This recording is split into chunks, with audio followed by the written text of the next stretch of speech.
What if Darth Sidious didn't get in the way of Maul on Mandalore? How would this have affected the story? In this video, I'm covering this what if in full, combining the two parts I've already made into one long video. Thanks again to the Angel27 for suggesting the what if, and let's get into the what if. This fanfic opens with Palpatine having received the news that Maul had taken over Mandalore with his brother Savage. However, in this timeline, Palpatine decided against flying to Mandalore to take out the duo, not considering them a threat. Palpatine wasn't afraid because in this continuity, he believed Talzin to be dead, along with the rest of the Night Sisters. This means that Palpatine didn't feel threatened and felt the situation not important enough for him to personally take out his former apprentice. The Sith Master also reasoned to himself that Maul may prove useful if left, due to his burning hatred for Kenobi. Due to this decision, Maul was now in a position to continue his plans alongside Savage. Maul was also at the height of his power, ruling over Mandalore and being the biggest crime boss in the galaxy. With this power, Maul was ready to set into motion the next part of his plan, and so he called for Mother Talzin, looking for her insight in how they move forward, and in their grand goal of killing Sidious. Talzin told Maul that she was living in a limited form, and that she'd need a physical body to properly enact their plans. To form this body though, Talzin would need a sacrifice. Luckily, Maul had just the right Jedi in mind. Quite a while later, Kenobi was in the Jedi Temple, pacing back and forth. The Jedi Master had large, dark bags under his eyes and sweat dripping from his forehead. A Jedi isn't meant to focus on their emotions. That's what he kept repeating to himself. However, Kenobi knew all too well how impossible this rule was to follow. As much as he had tried to bury his emotions, escape his true feelings, his love prevailed, and now he was feeling the pain of losing it. Master Yoda had suggested Obi-Wan meditate to overcome his struggles, but Obi-Wan found himself too restless. He couldn't shake the feeling that it was all his fault. He fell in love with Satine. He walked directly into Maul's trap. He failed to kill the Sith apprentice for good when he was a Padawan. And yet, he wasn't the one to pay the ultimate price. Maul's words echoed in his head. I never planned on killing you, but I will make you share my pain, Kenobi. And for a second, he felt rage burn inside. Master, the Council are calling a meeting, Anakin announced. Kenobi hadn't even noticed his former Padawan entering the room. Anakin recognized all too well the anguish Obi-Wan was feeling. Anakin placed his left hand on Kenobi's shoulder. In a comforting tone, Anakin said, "You're one of the best Jedi in the Order, and an amazing friend. Nothing you could do or have done could change that. Whatever the Council has in store for you, I know you're up for the challenge." Obi-Wan thanked Anakin and headed up to the Jedi Council. "Received a message the Council has," Yoda stated. Yoda pressed a button and a blue glow spread across the room. A projection of Maul stood before the Jedi. "Kenobi, it was such a shame to see you leave Mandalore so soon. I was finding our conversation quite riveting. I was wondering if you'd be interested in continuing," Maul announced. A short figure floated into the hologram, suspended by the neck. Kenobi sat up in his seat, and his eyes widened. Kenobi stuttered, No, he can't do this. That's..." Kulki cries, nephew of the late Satine. Windu firmly interrupted. As this was happening, Kulki was clearly struggling in the hologram. Maul then clearly declared that Kenobi must come to Dathomir, and that he must go there alone, or Kulki would suffer the same fate as his aunt. Stasali spoke up, suggesting that Kenobi can't go alone, and that Maul should not be underestimated. Coleman Kakaj interjected though, making it clear that he believed the risk of losing Kulki was too high, and that the Jedi needed to find a peaceful way of rescuing Kulki. Plo Koon then stepped in, asking Kenobi if he was up for the challenge. Determined, Obi-Wan responded with a certain "absolutely." Oppo Rancisis also chipped in, saying that Maul was clearly setting a trap for Kenobi, and suggesting that the Jedi subtly send reinforcements to aid Obi-Wan if the situation gets desperate.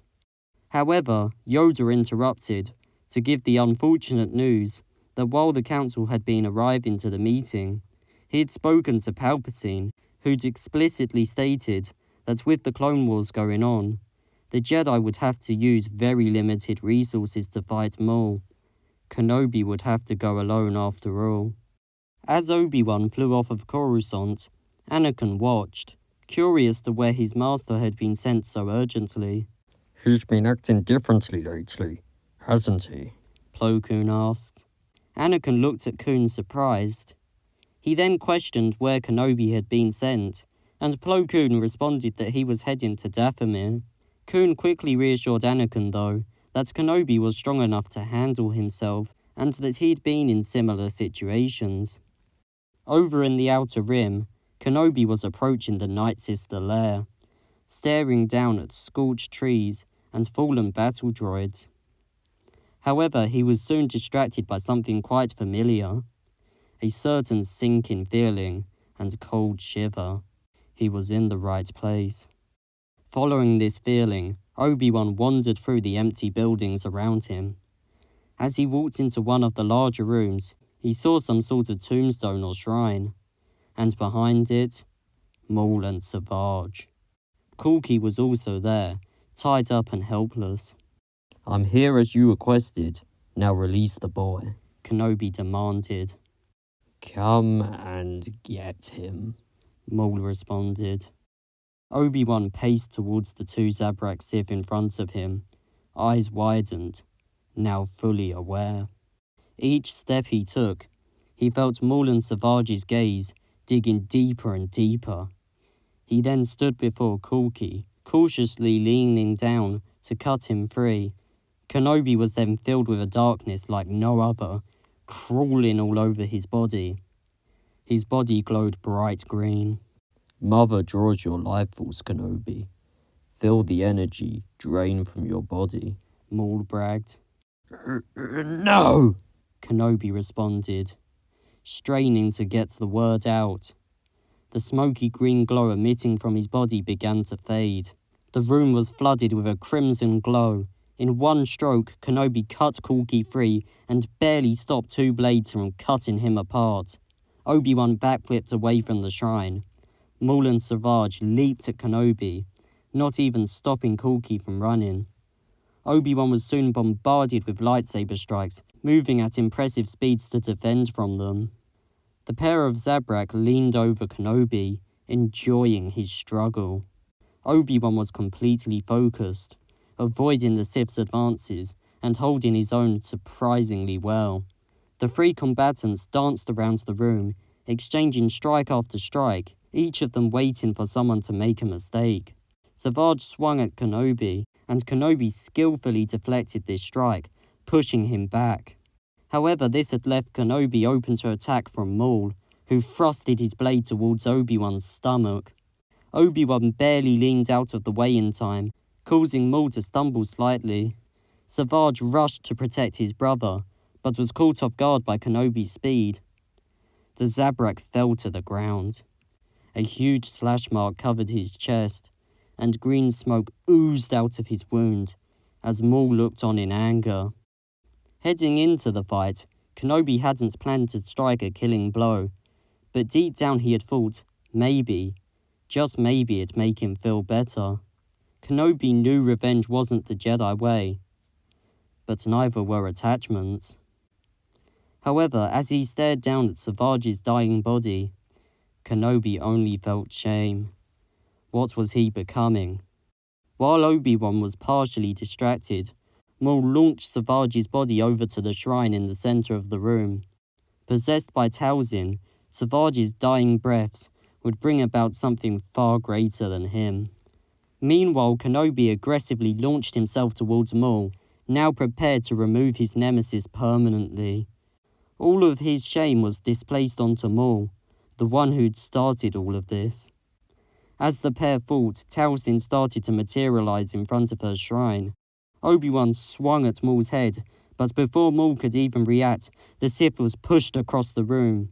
Kenobi suddenly turned his head behind him. A figure stood silhouetted at the entrance of the room. "I've got Corky. We need to leave now," A familiar voice shouted. "What are you doing here?"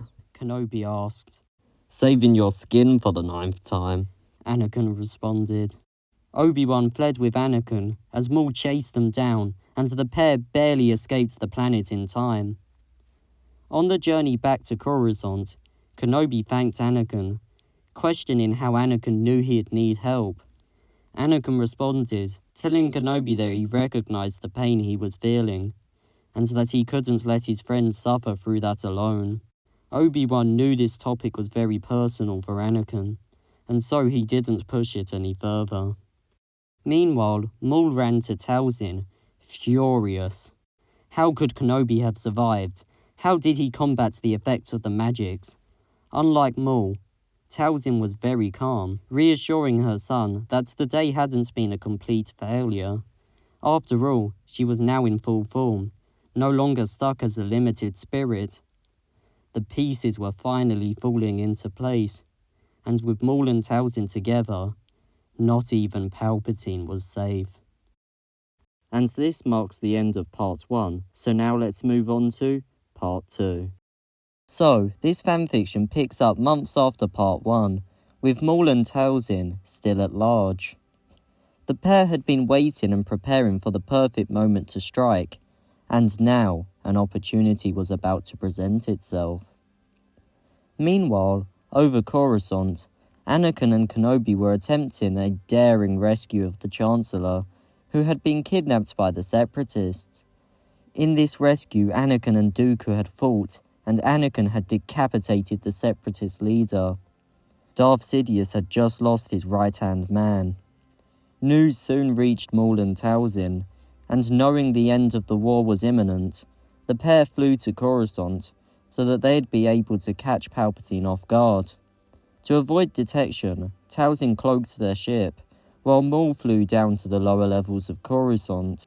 Talzin was eager to fight, but Maul reassured her that they'd be better waiting a while longer. He predicted that now Palpatine was more vulnerable, and the war was ending, that there must be a plan to destroy the Jedi. A plan that the Dathomirians could benefit from. Not long later, Order 66 was issued, and brutality and betrayal rippled through the galaxy. Sensing this, Maul and Talzin set off to take out Palpatine.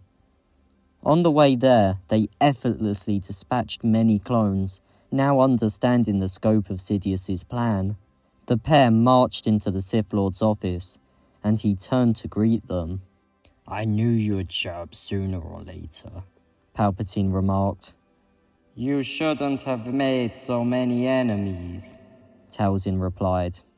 "I don't fear you, witch," Palpatine responded. Palpatine reached for his holoprojector and contacted his new apprentice.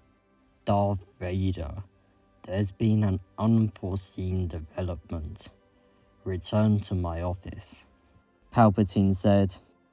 "He won't be enough to save you," Maul commented. "We'll see," Sidious said confidently. Palpatine produced a lightsaber from his sleeve and stood waiting for his opponents. Maul revealed a double-bladed lightsaber, and Talzin summoned an Ichor blade. Maul pounced at Palpatine, who effortlessly held his former apprentice back. Talzin then moved in, applying pressure. Sidious pushed Maul back through the Force and viciously attacked Talzin. Talzin went on the defensive and blocked the Sith Lord's rage-fueled attacks, until Maul leaped in to aid her. As Maul swung at Palpatine, Talzin backed up and shot smoky green balls of magic at her opponent. Palpatine skillfully blocked Maul's strikes and the Night Sister's magics with his lightsaber for a few seconds, and then projected a large surge of lightning towards Talzin. The witch conjured a shielding bubble around herself as Maul continued to swing at Sidious. Palpatine deflected and dodged these attempts, and then kicked the Zabrak away. Extremely enraged, the Dathomirians marched towards Sidious. Maul used his speed to force Palpatine onto the defensive, while Talzin attempted to kill the Sith Lord. Although Palpatine was successful in blocking and dodging the flood of attacks coming his way, he was beginning to slow down. The Dathomirians took advantage of this, moving to attack him from both sides. Desperate, Sidious lifted Talzin in the air by the neck, using the Force to buy some time to fend off Maul. However, Talzin fired surges of green lightning at Palpatine, who swiftly leaped away. Talzin continued to send emerald thunderbolts towards Sidious. Sidious blocked this with his lightsaber as Maul pounced towards him. With his free hand, Sidious used the Force to hold Maul's lightsaber back. Maul gritted his teeth and pushed harder and harder towards Palpatine. Talzin cackled and began to move closer to the Sith Lord. Palpatine saw the certainty on his oppressors' faces and began to grin. Talzin looked at Palpatine confused, but Maul soon understood. Anakin dragged Maul away using the Force, freeing Sidious. Palpatine quickly dived back into combat, challenging Talzin, while the newly titled Darth Vader moved to take care of Maul. Anakin jumped towards Maul, who was on the ground. Maul rolled away as Anakin repeatedly struck his lightsaber towards the ground. Using the Force, Maul picked up an ornament from Palpatine's office and hurled it towards Anakin's head. Anakin quickly cut this ornament in two, and Maul took the opportunity to stand up and brace for battle. Meanwhile, Obi-Wan and Yoda had just landed on Coruscant to track down Sidious and his new apprentice. Both of them sensed the power of the dark side coming from Palpatine's office, feeling the conflict, and so rushed to catch Palpatine and Anakin while they were possibly vulnerable. Back in Palpatine's office, Talzin and Sidious were clashing blades, aggressively swinging at each other. Talzin was using magics alongside her Ichor blade in order to match Palpatine's superior fighting skill. On the other side of the room, Maul was defending from Anakin. Anakin then used the Force to push Maul across the room and then pounced on top of him. Maul held the blade back in front of his face as Anakin pushed harder and harder. Anakin then twirled his lightsaber, flinging Maul's blade out of his hand. Anakin pulled his lightsaber back and forced it downwards. However, his blade was met by another. Kenobi stared at Anakin in disappointment. As this was happening, Yoda joined Sidious and Talzin. The Jedi Grand Master backflipped around, dodging strikes and applying pressure on Sidious. How nice of you to join us, Yoda, Sidious taunted. Ending your rule is, Yoda responded. The three combatants locked blades. Meanwhile, Anakin and Obi-Wan fought as Maul prepared himself for more dueling. Anakin bragged about his newfound power, telling Obi-Wan that he'd surpassed the Jedi Council. Kenobi told Anakin that the power of the dark side was a delusion. Anakin hurled himself towards Obi-Wan, who held his former Padawan back. Maul then joined in the fighting, mostly swinging at Anakin. Anakin was deflecting these strikes while also trying to kill Kenobi. Obi-Wan was very defensive, waiting for an opening. Maul kicked Anakin away, and Obi-Wan used the Force to hurl Anakin even further. Maul and Kenobi then exchanged blows, with Maul viciously attacking Obi-Wan. Obi-Wan maintained a strong defense, and then, when the time was right, pushed forwards. Maul stumbled back, but quickly pulled himself together. Obi-Wan could see Anakin approaching from behind Maul, with anger in his eyes. Anakin charged his blade towards Maul's back. Kenobi pushed Maul to the side with the Force, as Anakin's lightsaber barely missed the Sith Lord. However, Anakin quickly flung his sword around, cutting Maul's legs and one of his arms off. Don't get all righteous on me, my old master. You tried the same thing back on Dathomir, Anakin exclaimed. Yes, and you stopped me. Now I'm returning the favor. There's still time to come back, Anakin, Kenobi appealed. Stop lecturing me, Obi-Wan. The dark side has all I need, Anakin shouted. Anakin grabbed Kenobi by the neck through the Force and slammed him against the wall. Obi-Wan barely rolled away as his former Padawan sent his blade diving downwards. Obi-Wan rushed back onto his feet, and the pair exchanged strikes. Maul called out to Kenobi, saying, He's right, Kenobi. I sense fear in him, the kind that can only be satisfied by the sting of the dark side. Anakin was angered by Maul's comment. Didn't the Zabrak know his place, he thought, believing Maul to be weak and pathetic. Anakin used this anger to push against Kenobi, pressing the Jedi against the wall. I sensed that fear in you once. You still feel it, don't you? The calling, that nagging feeling, telling you that you could prevent ever feeling so helpless again, Maul said to Kenobi encouragingly. Anakin pushed his and Obi-Wan's lightsaber closer to Kenobi's neck, applying pressure. All you have to do is let go, Maul asserted. Kenobi strained and pushed against Anakin. He forced out a single word in response to Maul. No, Obi-Wan grunted, starting to free himself from Anakin's hold. Anakin noticed this and kicked Kenobi back towards the wall. You just have to be stubborn, don't you? You believe that this makes you somehow better than me. You're wrong.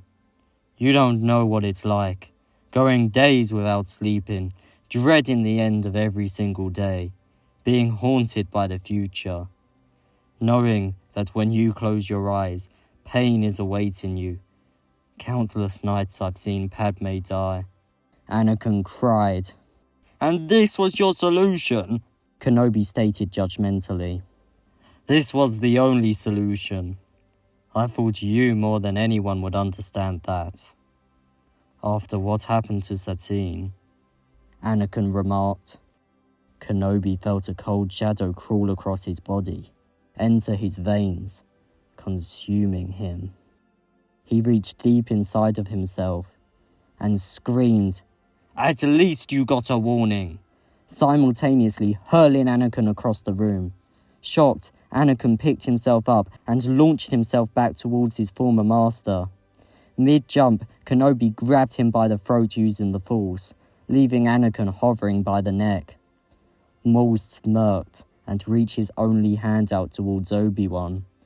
Maul reached into his pain and fed it into Kenobi. Anakin slammed Obi-Wan against the wall, freeing himself. The pair then thrusted themselves towards each other, locking blades. Meanwhile, Yoda and Talzin pressed into Palpatine. Palpatine sweated heavily, clearly struggling to hold back his opponents. Talzin and Yoda had been his two biggest fears in the way of achieving victory, and now they were both here, at the same time. Palpatine felt something that had been missing for a long time. True fear. However, to Sidious, fear wasn't the weakness the Jedi made it out to be. A desperate Sith is not to be underestimated. Palpatine knew he just needed to buy time for an opening. Palpatine kicked Talzin away and spun into an open area of the room. Yoda charged at him, and Palpatine shot a burst of lightning. Yoda deflected this with his lightsaber as Talzin rushed at Sidious with her Ichor blade. Palpatine leaned to the side, barely dodging the witch and sending Talzin tumbling to the ground. Talzin curled streaks of her green magic around Sidious's ankles like snakes and sent the Sith Lord tumbling to the ground. Yoda took the opportunity and dived towards Sidious, thrusting his emerald blade downwards. Palpatine turned in fear, helpless against the incoming blade. Yoda prepared for his lightsaber to make contact with Palpatine's body. The opportunity was now to end the war, to save the Jedi Order. However, Yoda's blade was met by another. Talzin had caught Yoda off guard, tossing him aside. "Stay back, he's mine to kill. I must avenge my fallen sisters." Talzin screamed as she thrusted her sword towards Sidious's head. Having found a few seconds to gain control, Sidious sent lightning surging out of his fingertips. The Ichor blade was knocked out of Talzin's grip, and she barely managed to form a shielding bubble around herself. Yoda, on the other hand, hadn't had enough time to prepare for the incoming attack, taking the full force of Sidious's lightning. Yoda wriggled in agonizing pain, before being suddenly silenced. Palpatine withdrew his attack. Talzin watched as the smoke rose off of Yoda's body. "You fool," Sidious cackled. Sidious then sent another wave of lightning, which was met by a similar, unnatural green surge of electricity. The two attacks combined, emitting a bright white light in the center. Sidious and Talzin each pushed forwards, trying to overpower the other. On the other side of the room, Obi-Wan and Anakin were in fierce combat, both digging into the dark side. The pair locked blades and gritted their teeth face to face. Anakin punched Kenobi in the stomach, and Kenobi cried out in pain. Anakin sliced Obi-Wan's lightsaber and pushed his blade towards Obi-Wan's neck. Obi-Wan grabbed Anakin's hand and desperately pushed away. Obi-Wan was backed into a wall. "You can't stop me, Obi-Wan. I will not lose Padme," Anakin remarked. "And what if you do? What will her last memory of you be?" Kenobi questioned, while straining to keep Anakin's blade away. Kenobi's face suddenly dropped, and his grip on Anakin's lightsaber weakened. Thoughts of Satine flooded his mind as he realized what he was becoming. Anakin's blade moved closer and closer to Obi-Wan's neck. All Obi-Wan could think about now was peace. How could he achieve the peace Satine had always sought? How could he as a Jedi fulfill his duty to keep the peace? Obi-Wan's neck started to burn as Anakin pressed closer and closer to killing his old master. In a moment, Anakin felt himself hurled across the room by a force surprisingly powerful. His lightsaber flung out of his hand. Obi-Wan stepped forward, using the force to grab his old Padawan's blade. Anakin rose up and jumped before Kenobi again. "I'm not going to lecture you anymore. Just consider what Padme would want you to do," Kenobi said calmly. For a second, Anakin was caught off guard by Kenobi's change in tone, but still overflowing with rage, he attempted to attack the Jedi. Obi-Wan stretched his arms out and sent items from around the office, hurling towards Anakin. Without his lightsaber, Anakin struggled to combat this, and one of Palpatine's artifacts knocked him out. Obi-Wan desperately hoped that Anakin would see things clearer when he awoke. Meanwhile, Talzin and Palpatine were still shooting lightning at each other, with Maul trying as much as he could to feed power into his mother. Both Talzin and Palpatine were tiring, and they were suffering as the heat from the lightning blasted onto their faces. As Obi-Wan approached, blinded by the light, Talzin prepared to make a bold move. She knew she needed to act fast to take out Palpatine, and had decided that now was the time. Waiting longer would be too risky, with how exhausting this battle had been for her. Smoke rose off of Talzin, while she was still firing lightning. She lifted up an object from Palpatine's desk, and rose it behind the Sith Lord. She then lit the object on fire, and launched it towards Palpatine at an extremely fast speed. However, Palpatine dodged this attack, having sensed it coming through the Force. On top of that, Palpatine had advanced on Talzin as she had been making her move. Some of the fire from the object had latched onto Palpatine's sleeve, and the Sith Lord turned it blue and sent a wave of flames at the witch. This attack broke Talzin's control as she looked around in desperation and pain. Sidious spun towards her as she regained her bearings, but he was stopped before he could kill her. Kenobi had stepped in. "The fight's not over yet, Talzin. We'll take him together," Obi-Wan shouted. Obi-Wan heard Talzin slowly get up as she agreed to Obi-Wan's offer. However, Talzin's support was taking longer to arrive than Kenobi had hoped. While Kenobi was amazing at defending from lightsaber attacks, he was no match for Palpatine by himself, and at this point, he was already really feeling this. Palpatine played into all of Kenobi's weaknesses and vulnerabilities, which had accumulated in his battle against Anakin, and soon, Obi-Wan was overwhelmed. Where is Talzin, he thought. As Obi-Wan had been fighting, a green glow had been building on Palpatine's face, coming from behind the Jedi, but for some reason, Talzin had been holding off her attacks. It was as if Talzin was building up to a bigger attack. Suddenly, Kenobi became overwhelmed by Sidious and couldn't hold off the Sith Lord any longer. Palpatine's crimson blade tore through Obi-Wan's chest. As Obi-Wan's body slumped to the ground, Palpatine looked ahead for Talzin, but she was nowhere to be seen. All that remained was the signature green smoke of her magic. In an instant, Palpatine's senses kicked in as he felt a presence behind him. However, it was too late. Talzin plunged an Ichor blade into the Sith Lord's back. Satisfied, Talzin stepped away and rushed to Maul's side. Maul was heavily injured, but Talzin knew he had survived worse. Talzin restored her son with magic, and Maul quickly prepared to rule. He contacted the Mandalorians and each of the crime syndicates. Now Maul was in charge, and no one would question him. However, there was one small detail that bothered Maul. Anakin had not been found in the aftermath of the battle. Anyway, that's it for this What If. I hope you enjoyed it. While I initially intended this to be the ending of the story, I would be open to a part 3 if you really wanted one, as I do have a few ideas for what I would do.